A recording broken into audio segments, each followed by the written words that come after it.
All right. Good morning, Queensland, and good morning, Wide Bay. It's wonderful to be here at Paradise Dam today with the local member Tom Smith, but also with the Deputy Premier and our Water Minister Glenn Butcher for a really important announcement. From the outset, I know the Health Minister and Dr Gerard have given the COVID update for Queensland today. Once again, can I express my condolences for the people who have tragically lost their lives. But can I also too commend the people of Wide Bay for going out and getting vaccinated. Over 98% now have their first dose in this region. I've just been advised those figures from Health, which is fantastic. And this is one of the highest vaxxed areas in the state, and I want to personally congratulate you for doing that. Well, today we have a really exciting announcement, and it's something my government is committed to. Over the past 7 years, we have been committed to water infrastructure in this state, spending over $2 billion. And today we know how important this dam is, Paradise Dam, to the irrigators and to the local community surrounding this region. Tom Smith has been a very strong advocate for this region, talking to government constantly about the need for this dam and for this dam to be rebuilt. You'll be aware that over the last couple of years, government has been presented with information about the dam and the safety of that dam. What we had to do was immediately lower that dam by around 6 metres. We've put in a safety provision, and now I can confirm that my government has agreed to raise this dam back to its original height. This is fantastic news for this region. I think it's one that's going to be warmly welcome. So the cost of raising it back up to make it incredibly safe, and let me make it very clear, the safety of this dam is of paramount importance to me and my government and to the whole Bundaberg community. So today I'm announcing that my government will invest $600 million out of the total cost of $1.2 billion. We now want to see a matching commitment from the federal government. We've worked very cooperatively with the federal government on Rookwood Weir, where we've been able to secure joint investment. And now we're asking the federal government to match our commitment to this dam. The local federal member, I understand, is the Federal Waters Minister, so I can't understand why he would not agree to this. And can I say from the outset too that Glenn Butcher has advised me that the Deputy Prime Minister, he's been having some very productive discussions with him. So hopefully some good news will come around the corner. We expect that the early works will start in 2023. There'll be over 250 construction jobs. So this means jobs for the region. This is a good benefit for the irrigators, but it also is jobs for the local community. And as we come out of the wave that we've experienced, the Omicron wave, we're now coming off the wave and coming down. We need to get on and make sure that our economy is productive and continues to grow. Our Treasurer this morning is up in Gladstone. Investment in the port, added investment by our government in the port. The Deputy Premier is here with me, is also the Infrastructure Minister. He has been working side by side with me, progressing this issue through our Cabinet Budget Review Committee. So today our investment here of $600 million, probably the largest investment in water infrastructure that we have done since coming to government, is jobs for the local community, getting on with our COVID recovery plan, which signifies how important this region is, but essentially the food bowl for horticultural in this state. So with those few words, I'll hand over to the Deputy Premier, then the local member and our Minister as well, Glenn Butcher. Okay, so thanks, DP. Thanks so much, Premier. This is a huge announcement for Bundaberg and the wider region. $600 million injection from the Palaszczuk government into a more than $1 billion project. It is the next stage of our effort to supercharge this economy, to create jobs here as we recover out of the pandemic. It's now over to the Morrison government, who've taken this region for granted too long, to match our funding so that we can deliver the entire project. It will create jobs in construction, but more importantly, ongoing economic activity and jobs in the agricultural sector, in food processing, and in the freight and logistics that export our food, not just around the state and the country, but right around the world. I know that Tom Smith has worked tirelessly to deliver the work leading up to this funding, and now this funding announcement. It's fantastic to be here with him, our Water Minister, and of course the Premier, for this really big announcement for the region. Thank you. Well, on Christmas Eve, the Minister and I, we stood up and we said that that was the day we were building back paradise. And today, the money is on the table. And the money is on the table for our growers to have that confidence to continue to invest into an industry that invests in our region. And that means jobs. And the way that the agriculture and horticulture industry is going, that means high-tech, high-skilled, high-wage employment for our local people here in Bundaberg.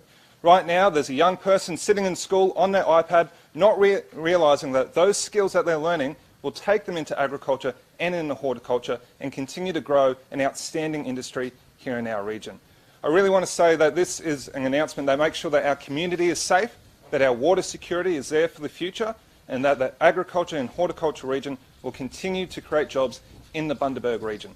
I really want to thank all of our local growers who I've been so proud to stand with, to take this to the government, and the Premier, the Deputy Premier and the Minister understand how important water security is to the Bundaberg region. So big thank you, well done to all of our growers, and I'm looking forward to seeing the federal government match this commitment so that our growers can get on with doing what they do best, and that's growing for our region. Thank you. Thanks, Tommy. Thanks, DP, and thanks, Premier, for being here today. It is a very special day for the Bundaberg region, and as Tom said, when we delivered the news on Christmas Eve that we were going to replace the wall here in Bundaberg for the irrigators was an absolutely special moment. Now we're backing that up with money on the table. People have been saying lately, when are you going to get on with it? $600 million is now on the table to get this project started. We certainly know through feedback from Tom and a couple of the groups that we've had set up during this period that it's been very difficult for a lot of people. Well, today is a $600 million announcement that we are getting on with building back Paradise Dam for the people of the Bundaberg and Wide Bay region. We've also heard today that we're looking for support from the federal government. I've had very productive meetings with not only the former Deputy Prime Minister, Michael McCormack, but now with Barnaby Joyce. Those meetings went very well. So I'm hopeful that those members of the community around here, that federal members that are here, the LNP and opposition in Queensland who have been saying that there's money on the table, we've put our money on the table. Now we're looking to see if they will support this wonderful project for this region. A $1.2 billion project which will not only give water security for the growers around the region, but as the Premier said, jobs on the ground, not just for the Bundaberg region, but for the wider Wide Bay region. What this means also is that those growers out there will continue to utilise the water discounts that we set up at the last election. 15% for all irrigators and 50% for horticultural growers in the region. So that's a discount. On the back of that, we've also announced a $3 million regional water assessment that is continuing to look for longer-term options here in the Bundaberg region for water security for those irrigators. And not only just that, but we're also, Sunwater, as part of this project, we'll be looking at bottlenecks in our water infrastructure network here in the Bundaberg region to come up with a way and a plan that we can move more water around to more new businesses, to more new properties, and get on with, as Tommy said, getting on with growing agriculture and our industries around the town. So great to be here, great to be the Water Minister doing this fantastic project in the Bundaberg region. Minister, are you confident, sorry, before you go, that the federal government will deliver? Well, there's been a lot of talk from federal members, and they've all said that there's money on the table. My conversation with Barnaby Joyce a few weeks ago now was very fruitful. Obviously, he said that he would look at supporting it, so that's up to him. It's up to the Keith Pitt to talk to him and tell him that what he's heard on the ground is that this is important for the people of Bundaberg. So I'm very hopeful that they will support this project. They're mad if they wouldn't. The people of Bundaberg have spoken loud and clear that they wanted this dam replaced. We've announced that we're doing it. We've put $600 million on the table. If they're worth their salt, they will fund it as well. Keith Pitt last week said that the government hadn't been given the full costings yet and the estimate of how much it would cost. Has that now been provided to the federal government? Yeah, that's rubbish. If he said that last week, that's rubbish. We have provided the Deputy Prime Minister with all of the details, with all of the funding, with a letter to him nearly a month ago now. So they have the detail. It's up to them now to fund it if they want to. Minister, what's the timeline on rebuilding the dam wall once the money is on the table from the feds? So obviously this is a large project. This is a massive project. This year we will spend doing detailed design of the dam wall and all of the associated works that go with that. 2023 we will start the early works. There's a lot of work that will need to happen before we actually start doing work on the wall. For those that drove out here, you'll see that the road, the condition that we're going to need to big trucks, big infrastructure on that road will need to be upgraded. We will have to build a workers' camp out here. As you know, it's nearly an hour from the nearest location where people can stay. So all that works will happen next year, and then the early works will also start on procurement, getting contracts set up with those people who are going to rebuild this dam for us. How long will it take to restore the dam to its full height? We anticipate between 2 and 3 wet seasons. Obviously, when you do works on a spillway, which we've seen recently overflowing and currently is happening right now, that'll be some time out of the project because of the water going over the wall. We're building cofferdams to make it as best possible scenario that we can continue works when it is raining and it is wet, but it would anticipate 2 or 3 wet seasons to get through and get this project done. Irrigators in the region are concerned that that's still up to 7 years potentially until they have water security. Are you confident that you can keep to that timeline? Well, as a Water Minister, that's my job. I've had meetings with my Director General and his group, and I've had meetings with Sunwater and expressed exactly that. This is an important project for this community, and we want to make sure that we get this project done on time and on budget. It's critical that we do that. So the early works not only starts for the groups, but this is a massive project. We will be putting just as much concrete into this upgrade now that is currently in the dam wall right now. So this is massive, and the work that need to be done is massive. So, you know, I was trying to find a project that was sort of similar that has big construction going on.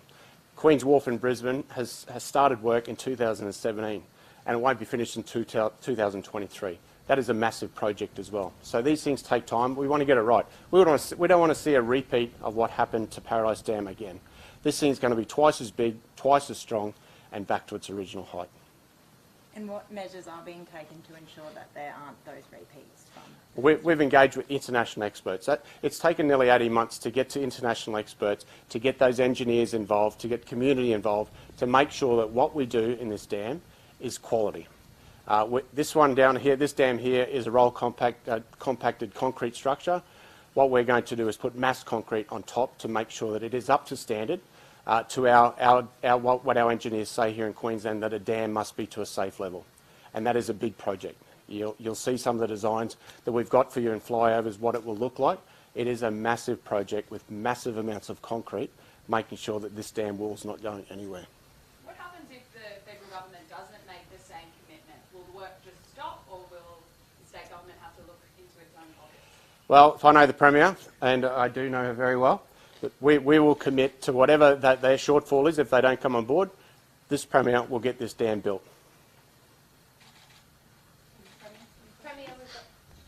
Yeah, and can I just say too, look, we have put investment into water infrastructure like right across this state.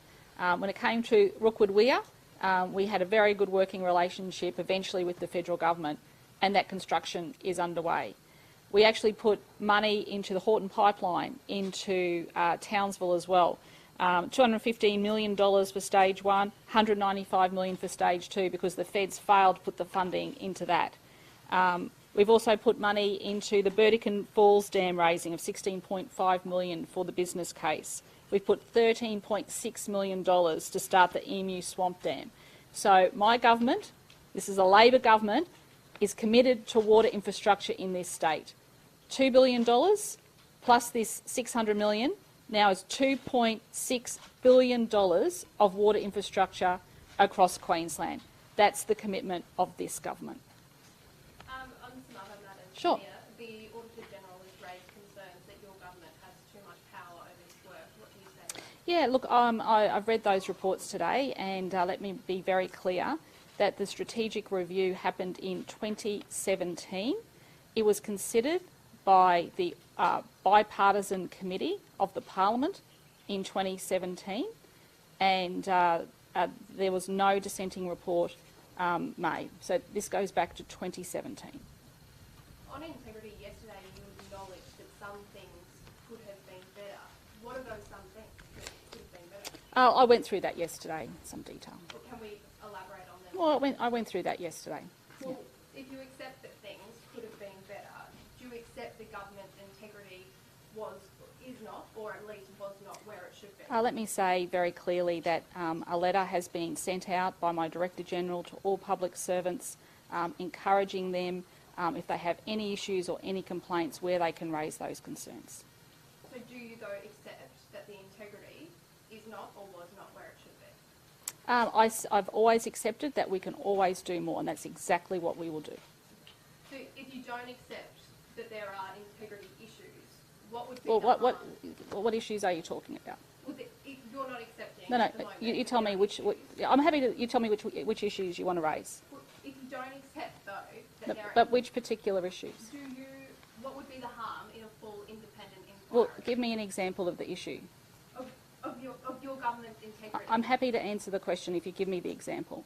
I'm talking about your government's integrity. Yep. In relation to what issue in In particular? the many issues that have been brought up over the past week. Such as? There are many issues. I don't think I need to explain them to you. I'm asking you if there are... I have said we have robust checks and balances in the government, and they will continue to be upheld. Former State Archivist Mike Summerell says the terms of reference for the investigation looking into his claim doesn't state he will be contacted. Will the Queen's Counsel appointed to run the investigation be contacting him? He's happy to forward all of his information to that Queen's Counsel, and that Queen's Counsel is appointed. Do you believe he should be interviewed as part of that review? That's a matter for the Queen's Counsel. It's independent from the government. And when will you release Mr Summerell's report, which you committed to making public? We're just checking that with the CCC at the moment. Okay. All right, thanks everyone. So today, great announcement, jobs for the region, Paradise Dam being rebuilt, restored, keeping Bundaberg safe, investment in water infrastructure across the estate, $2.6 billion. This is our path to economic recovery coming out of the COVID crisis. Thank you everyone for coming today.